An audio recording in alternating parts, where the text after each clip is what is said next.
Joe, is Frank Gore a Hall of Famer? You know, it's interesting. The discussion you're having right now is sort of the discussion that seems to come up almost every year with the Hall of Fame. And in Cleveland, the discussion was around the Clay Matthews Sr., guy that played, 200 plus NFL games, but never had that high star of, 5, 6 Pro Bowls, all pros in a row. And so you look at from the voter's standpoint, how much are they weighing longevity into their decision on, are you a Hall of Famer or are you not? And it seems from recent history that NFL Hall of Fame voters are more interested in guys whose star has reached that apex versus a guy that had a super long career as a really good player. Thank you for bringing that home and not giving a full answer. But I'll say this. Clay Matthews is 58th on the all-time sack list with 83.5 sacks. He's tied with Leroy Glover and Leonard Marshall right in front of former Redskins great, and the other end, Charles Mann, opposite Dexter Manley. I love Clay Matthews. He did play a long time. I think he should get serious consideration. But Frank Gore's 4th on the all-time rushing list. I'm sorry, why am I yelling? So, to me, he's a Hall of Famer. Anyway, Joe, how are you? Thanks for being here. Thanks for taking the time. I know you're working a lot this week. Yeah, thanks for having me. Okay, well, let's talk about the Odell thing, if we could, because I'm a fan, and part of me is afraid to be excited because, as Browns fans, as you well know, you've had reason to be excited in the past, and then bad things happen. Joe, tell me that I'm nuts. Well, you're not nuts, and I'll tell you why. It's like, Christmas morning, and you're looking at your presents, and you got that big box that's wrapped under the tree. It looks exactly like what you'd asked for, but you don't want to get too excited until you actually unwrap it and are able to lay your eyes on that present that you hope it is.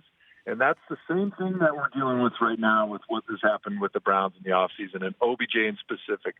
We know what we think he is, but until he's in that room, until he's in that stadium with Baker Mayfield, and he's able to make those plays, and we're able to see all this talent on that roster play good football together, I think Browns fans as a whole will probably have managed expectations going into the season, and that's actually not a bad thing. I think it's important for all the great moves that they've done this offseason to still understand that there's a lot of work to do before you just show up on Sundays and start winning football games. And I think that would be a really good thing for that football team to still have that chip on its shoulder, even with the infusion of talent that they've had this offseason. That said, I'm excited, but I am still reminded of the fact. And listen, I know, and I've had people text me and say, will you just sit back and enjoy it? And I said, yes, I am enjoying it. I am excited. It is March. But, Joe, as you know, 371 days ago, we were talking about this team being 0-16, and what are they going to do? The Jarvis Landry trade hadn't been made. No one could figure out why. I mean, I didn't say no one, but there were still people confused as to why Hugh was back, and is Dorsey going to make a splash? And to go from that to this, it almost seems like too much too soon. Yet you look at them on paper, Joe, and you go, damn, they're good. Well, it certainly is very exciting if you're a Browns fan. But you did mention that Cleveland fans, Browns fans in specific, we've been burned in the past. Specifically coming off of my rookie season, we were 10-6. We thought we'd found the franchise quarterback of the next decade with Derek Anderson, and then we had some injuries early on in the season, and then 2008 just didn't turn out the way we had all hoped. And the coach gets fired, and then we kind of went down the rabbit hole of firing coaches and GMs and didn't find our way out of it until John Dorsey comes to the rescue. So I think it's natural, as Browns fans, we've been burned before, and it'll be more fun and more enjoyable, I think, if we let ourselves be surprised by the success this season. You talk about this a lot with Andrew Hawkins on your Tomahawk podcast. For those who don't listen to it, download it. You should listen to it. You guys have taken a couple of weeks off, but I know you're back now. Tell me why Baker Mayfield has the demeanor and not only that, the football ability, certainly, but the demeanor to handle the I don't want to call it a powder keg, but all these personalities now being thrust into this locker room. Yeah, there's two reasons. The first reason is he is of the same generation of all of these other stars. And we actually just recorded a new Tomahawk today, and we talked a lot about this. He has an ability to relate to all those stars in that locker room that a guy like an Eli Manning or some of these older quarterbacks that are stars in their own team, in their own market, don't have that ability to relate. And I think the breakdown for me is always, did you grow up in middle school and high school with social media? Because I feel like that is a big generational divide. And for a guy like Odell, for a guy like Jarvis, for a guy like Baker, they're able to speak the same language. They listen to the same music. They like to hang out together. So there's an ability to understand each other off the field. And I think that strengthens a bond that they'll be able to use in the locker room when things get tough. Because no matter how successful you are as a team, you're going to have some hard times, and there's going to be some hard conversations, and there's going to be some heated battles in that locker room, especially when you have all these players that want the football. But being of the same generation, I think, is a huge benefit for Baker. But the other thing with Baker is his leadership skills. We saw it already in his rookie season. He's a natural-born leader. We saw it at Oklahoma. And so for him, I don't think that's going to be an issue at all because people are drawn to his personality. They're drawn to his personality, and I know you can attest to this. When you talk to him for 5 minutes, you step back and you go, all right, I get it now. Like, I see what other people see. And he has a rare ability as well that people want to now come play there with him, which this team has not had. Absolutely right. When you have that young quarterback, that star like a Baker Mayfield, all of a sudden now he's recruiting other stars to come to your team. That's an added benefit, more over and above what you get from just his performance on Sundays on the field. Talking to Joe Thomas here, the future Hall of Famer, the former Browns left tackle, now a colleague of ours at NFL Network. We were joking a couple of days ago about putting weight back on. For those who don't know, how much weight have you lost, Joe? I'm down about 50 pounds from my last season in the NFL, but if you add up when I was really chubby in 2012, I'm probably down about 75 pounds. 75 pounds. And we were joking about you coming back to play, and you said, obviously, that the current salary structure for left tackle is not enough for you to put the weight back on. In all seriousness, has anyone, so it's been what, like year and 2 months, whatever, since you retired, Yeah. Did anyone call you with a serious offer last year? No, and I think potentially if you talk to my agent, Peter Schaefer, he may have said somebody may have reached out to him, but I think he knows just as well as I do. He's seen those MRIs of my knee and my hip and my back, and he knows that it's not even worth picking up the phone and asking me because he knows what the answer is. If I was able to still play with this body, I would have done it last year. There was no reason for me to retire. I love the game. Obviously, the paychecks are unbelievable, and I love the locker room. Everything about it I loved.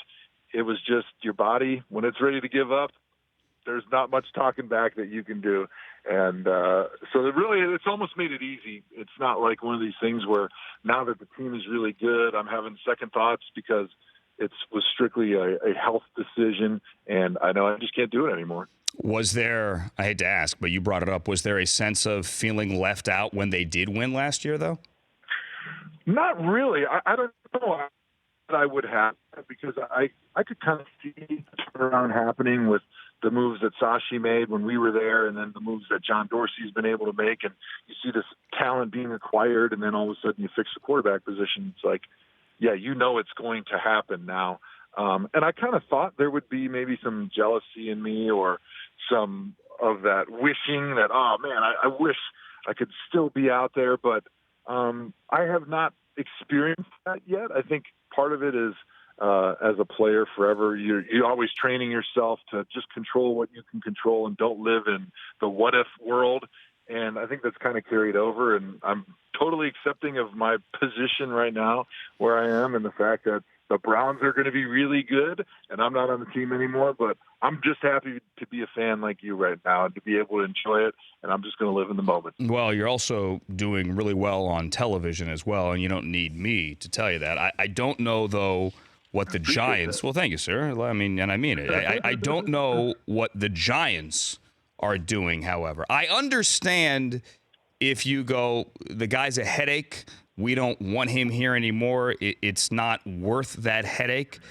But then, Joe, when you see them get rid of Landon Collins, who's a 25-year-old, when you see them spend money on a veteran receiver like Golden Tate, who I like a lot, but I don't know what their plan is. Can you figure out the Giants' plan? I'm scratching my head just as much as you are. When they traded Odell, I was fully expecting them to sort of be on the same plan that the Browns were about 3 years ago, where they're in this deep rebuild, multi-year rebuild, and 2-3 years they're going to be saving salary cap space and trading back into the draft to collect more picks for future years.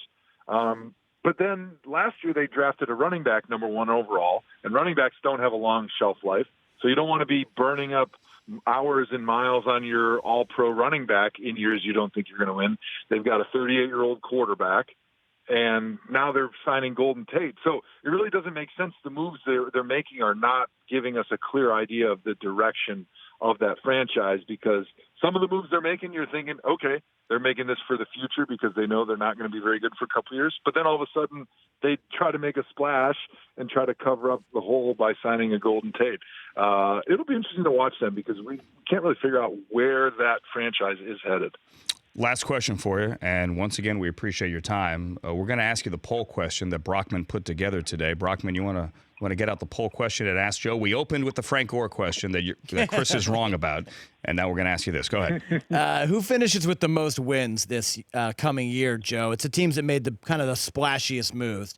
Browns, Raiders, Jets, Jaguars. We added the Steelers because of what they lost. Well, that's an easy question.